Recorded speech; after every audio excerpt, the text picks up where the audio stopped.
આપ નિહાળી રહ્યા છો મધ્ય ગુજરાતનો અવાજ ન્યૂઝ।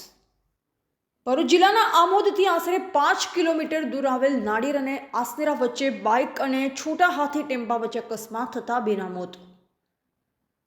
મળતી માહિતી મુજબ આમોદ તાલુકાના નાળિયેર અને આસનેરા વચ્ચે ભરૂચ તરફથી આવતા છોટા હાથી ટેમ્પા નંબર GJ16AW 1453 સાથે આમોદ તરફથી આવતી બાઇક નંબર GJ5CR 2086 ઓવરટેક મારતા સામસામે ભટકાતા આમોદ તાલુકાના અનોર ગામના રહેવાસી સોલંકી મુકેશ સોમા તેમજ સોલંકી સુરેશ બચુ બંને કાકા મોટા ભાઈઓ પોતાની ભત્રીજીના લગ્નની કંકોત્રી વેચવા માટે જંબુસર તાલુકાના ગામડાઓમાં ગયેલ હતા, જે વેચી પરત ફરતા નહેર ગામની આગળ અકસ્માત થતા ઘટના સ્થળે મૃત્યુ નીપજ્યું હતું।